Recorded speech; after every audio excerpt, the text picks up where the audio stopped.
أهلا بيكم. النهاردة بنفتح ملف موضوع بيحصل يعني تحت رجلينا وممكن يقلب كل حاجة في ثانية: الزلازل. معانا مجموعة مصادر بتشرح الموضوع ده من كذا زاوية. أهلا بيكي. وفعلا المصادر دي مهمة، بتدينا صورة أعمق للقوى الجيولوجية اللي بتشكل كوكبنا، وبتوضح قد إيه الظاهرة دي ممكن تبقى خطيرة وإزاي بنحاول نتكيف معاها. تمام. طب خلينا نبدأ من الأول خالص. إيه اللي بيجرى تحت الأرض يخليها تتهز كده؟ بصي، الفكرة ببساطة، القشرة الأرضية دي مش حتة واحدة، لا، دي متقسمة لحتت ضخمة جدا اسمها صفائح تكتونية، زي قطع بازل عملاقة كده، وبتعوم وبتتحرك ببطء شديد قوي فوق طبقة تانية لزجة تحتها. بتتحرك؟ حركة بطيئة جدا. المشكلة بقى بتحصل لما الصفائح دي وهي بتتحرك تخبط في بعض عند الأطراف، أو حتة تنزل تحت حتة، أو يبعدوا عن بعض. الحركة دي مش دايما سهلة وسلسة، ساعات بيحصل احتكاك جامد بيخليهم يكلبشوا في بعض. يكلبشوا؟ أيوه، والطاقة تفضل تتخزن وتتجمع بينهم، زي ما تكوني بتشدي أستك جامد قوي. ولما الأستك ده يتطق أو يفلت فجأة بتحصل الهزة اللي بنحس بيها. طب هي الطاقة دي يعني حجمها قد إيه عشان تعمل الدمار اللي بنسمع عنه ده؟ هو حجمها مرعب صراحة، بنتكلم عن طاقة ممكن تبقى قد انفجار قنابل نووية قوية جدا. يا خبر أبيض، قنابل نووية؟ آه لكن الفرق إنها بتطلع تحت الأرض، فالأثر المباشر هو الهزة اللي بنحسها فوق. بس في تأثيرات تانية ممكن تحصل وتكون دايمة. زي إيه؟ يعني شفنا في زلازل عنيفة قبل كده، شكوك وحفر ضخمة بتظهر فجأة في الأرض، وممكن حتت من الساحل تلاقيها ارتفعت مترين 3، أو العكس، نزلت تحت المية. ده حتى مجاري الأنهار ممكن تتغير خالص. وده طبعا بينقلنا للتأثير المباشر علينا، على الناس والمباني. للأسف، للأسف التأثير ده ممكن يبقى مدمر بمعنى الكلمة، بالذات في المناطق اللي فيها ناس كتير والمباني بتاعتها مش معمولة صح عشان تستحمل الهزات دي. يعني ممكن توصل لإيه الأضرار دي؟ والله بتتراوح بين إن مباني كاملة تقع، وناس طبعا، يعني أرواح بتروح، والبنية التحتية المهمة كلها بتقع، كهرباء، مياه، غاز، اتصالات، كله بيقع. وده بيخلي عمليات الإنقاذ بعد كده أصعب وأصعب. طيب قصاد القوة الطبيعية الجبارة دي، إيه دور العلم والتكنولوجيا؟ في أمل في الحماية أو حتى تقليل الخسائر؟ أكيد أكيد، وده مجال العلم شغال فيه بقوة. هندسة الزلازل مثلا اتقدمت كتير قوي في تصميم مباني تكون مرنة شوية، تقدر تمتص جزء من طاقة الهزة بدل ما تنهار على طول. آه.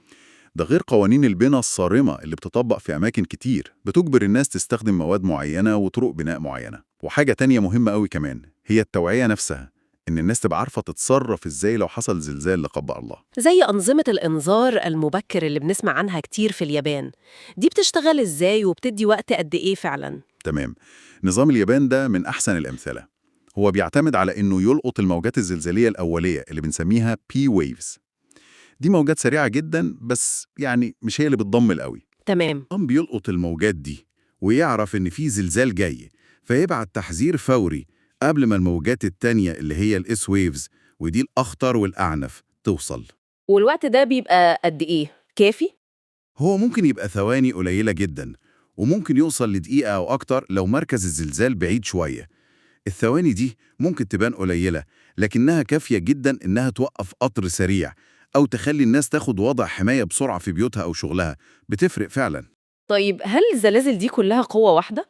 بنسمع عن زلازل خفيفة قوي يدوب نحس بيها وزلازل بتدمر مدن. لا طبعا، قوتها بتختلف تماما. بنستخدم مقياس زي ريختر، أو الأحدث منه شوية اسمه مقياس العزم الزلزالي، عشان نقيس القوة دي. المهم نفهم إن المقياس ده لوغاريتمي. لوغاريتمي يعني إيه؟ يعني كل درجة زيادة على المقياس مش مجرد زيادة بسيطة 1 + 1 = 2، لا، دي معناها إن الطاقة اللي طلعت من الزلزال زادت حوالي 32 مرة عن الدرجة اللي قبلها. 32 مرة؟ لسه التحدي الأكبر هو إننا نعرف هيحصل إمتى وفين بالظبط، صح؟ التنبؤ ده لسه صعب؟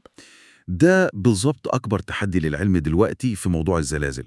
إحنا نقدر نحدد بدقة عالية فين المناطق النشطة زلزالياً بناء على تاريخها الجيولوجي وحركة الصفائح اللي اتكلمنا عليها، وممكن نرصد علامات زي إن الهزات الصغيرة تزيد في منطقة معينة.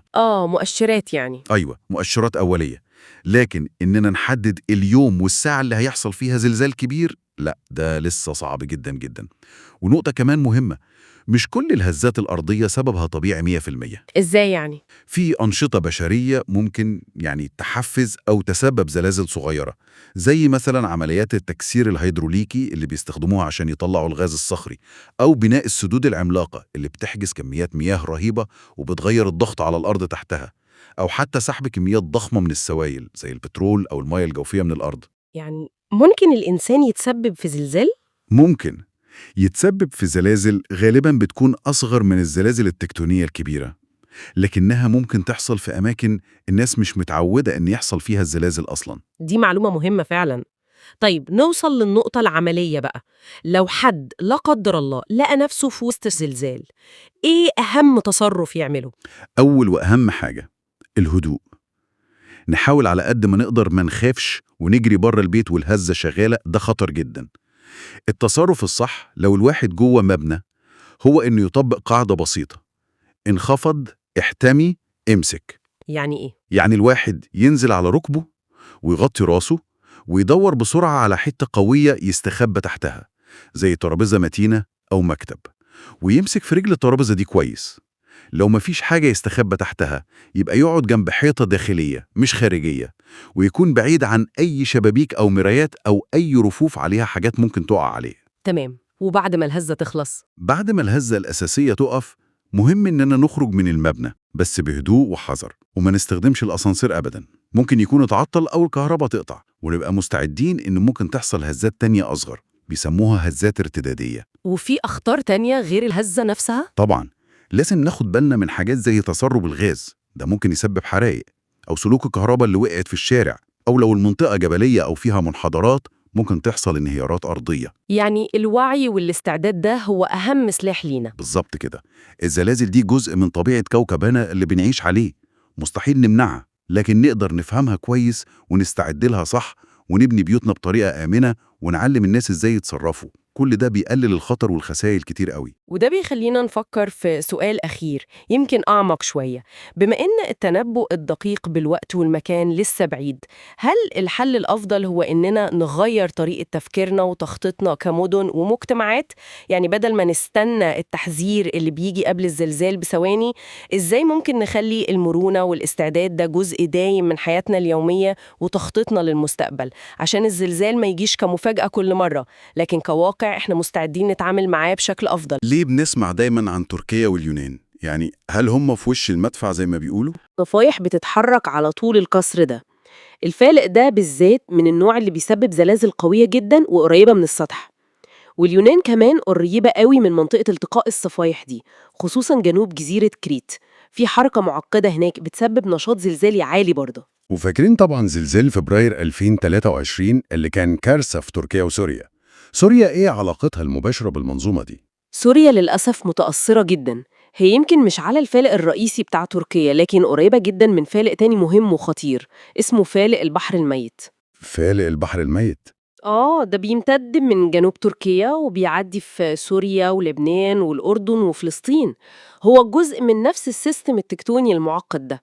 الزلزال بتاع 2023 مركزه كان في تركيا، أيوة، لكن الطاقة اللي طلعت كانت مهولة لدرجة إنها مشيت في الفوالق المتصلة دي ووصلت بقوة لسوريا وعملت الدمار اللي شفناه.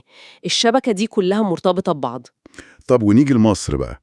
في ناس كتير حست بزلزال كريت الأخير ده وحصل قلق. هل إحنا كمان في خطر مباشر؟ بص، مصر وضعها الجيولوجي يعني الحمد لله أهدى شوية. إحنا مش على خط زلازل رئيسي زي تركيا أو اليونان. أهدى إزاي يعني؟ يعني مش منطقة تصادم مباشر بين الصفايح الكبيرة دي، لكن زي ما انت قلت احنا قريبين. القرب من مناطق نشطة زي اللي في البحر الأحمر أو خليج العقبة، أو طبعا شمالا في البحر المتوسط ناحية كريت وقبرص، ده بيخلينا نحس بالهزات القوية اللي بتحصل هناك. يعني الهزة بتسافر؟ طبعا الموجات الزلزالية القوية بتقدر تمشي مسافات طويلة جوه الأرض. فزلزال في كريت ممكن نسمع في القاهرة أو اسكندرية. احنا مش في قلب العاصفة بس بنحس بالطرطشة بتاعتها لو صح التعبير. فهمتك. وده معناه إن الموضوع مش حكاية بلد واحدة بتتأثر، لا، دي قصة إقليمية بتشمل كل دول حوض المتوسط تقريباً. وهنا الخطورة بتزيد، صح؟ عشان الكثافة السكانية. بالظبط، دي نقطة مهمة جدا المصادر بتركز عليها. منطقة سواحل المتوسط دي فيها تجمعات سكانية ضخمة، مدن كبيرة جدا زي اسطنبول، أثينا، نابولي، الجزائر، اسكندرية، كلها قريبة من مناطق معرضة للخطر ده. يعني أي زلزال حتى لو مش قوي قوي ممكن يعمل مشاكل كبيرة. أكيد. تخيل زلزال متوسط الشدة يضرب مدينة فيها ملايين ومباني كتير مش مصممة صح وبنية تحتية ممكن تكون قديمة. الخسائر بتكون فادحة، بشرية واقتصادية. في دراسات بتحاول تتوقع حجم الخسائر دي في سيناريوهات مستقبلية لا قدر الله. السؤال اللي بيطرح نفسه بقى وبيقلق ناس كتير، هل ممكن نتوقع الزلزال الجاي؟ نعرف ميعاده يعني؟ يا ريت، لكن للأسف لغاية دلوقتي العلم ما قدرش يوصل للمرحلة دي. التنبؤ الدقيق بالوقت والمكان والقوة لسه صعب جدا إن ما كانش مستحيل حالياً، ليه صعب؟ لأن العمليات اللي بتحصل تحت الأرض معقدة جدا وصعب تتبعها لحظة بلحظة. اللي نعرفه هو إن الحركة مستمرة، يعني الصفيحة الأفريقية لسه بتتحرك كل سنة كام سنتي كده ناحية الشمال، وطول ما الحركة دي موجودة الضغط بيتراكم واحتمال يحصل زلزال تاني بيفضل قايم. وممكن كمان تحصل زلاول ورا بعض، يعني زلزال كبير وبعده توابع، أو حتى زلازل تانية في نفس المنطقة. طب لو التنبؤ مستحيل نعمل إيه؟ يعني الواحد يعيش قلقان وخلاص؟ لا طبعا، مش قلق وخوف. الحل في الوعي والاستعداد. المصادر كلها بتأكد على كذا حاجة مهمة. أولهم المباني نفسها. لازم يكون في قوانين بناء صارمة، أكواد بناء بيقولوا عليها، مقاومة للزلازل. ومش بس قوانين على ورق، لا، تتنفذ صح بجد. ده بيفرق السما من الأرض. طيب والمباني القديمة؟ دي قصة تانية ومحتاجة خطط لتدعيمها أو تقييم وضعها. الحاجة التانية المهمة هي أنظمة الإنذار المبكر. دي اللي بتتنبأ بالزلزال؟ لا، هي مش بتتنبأ بحدوثه قبل ما يحصل، لكن بتقدر تلقط أول موجات زلزالية أول ما زلزال يبدأ عند مركزه، وتبعت تحذير سريع للمناطق اللي الموجات الخطيرة لسه ما وصلتلهاش. التحذير ده ممكن يكون مجرد ثواني أو دقيقة بالكتير. وثواني تفرق؟ تفرق جدا. ممكن توقف قطر سريع، تقفل محابس غاز، تفتح بوابات الإطفاء، الجراحين يوقفوا عملية دقيقة. ممكن تنقذ أرواح كتير. والحاجة التالتة ويمكن دي الأهم هي وعي الناس نفسها. إزاي؟ إن الناس تكون عارفة تتصرف إزاي وقت الهزة. حاجات بسيطة جدا زي إنك تنزل على الأرض وتستخبى تحت حاجة قوية زي الترابيزة وتمسك فيها كويس. drop, cover, hold on. التدريب على الحاجات دي في المدارس وأماكن العمل مهم قوي. يبقى الكلام اللي نستخلصه من المصادر دي إن المواجهة الصح مش رد الفعل بعد الكارثة، لا، ده الاستعداد اللي قبلها هو ده الأساس. الجاهزية هي كلمة السر. تماماً. وفي جملة قوية جداً قريتها في مصدر منهم بتلخص الموضوع كله، محتاجة نقف عندها شوية. بتقول الزلازل مش هي اللي بتقتل، المباني اللي مش سليمة والإهمال هم اللي بيقتلوا. جملة قوية فعلا. بتخلينا نفكر في مسؤوليتنا كلنا كأفراد، كمجتمعات، كدول. لازم نتعامل مع الخطر ده بعلم واستعداد وجدية، مش مجرد خوف أو تجاهل.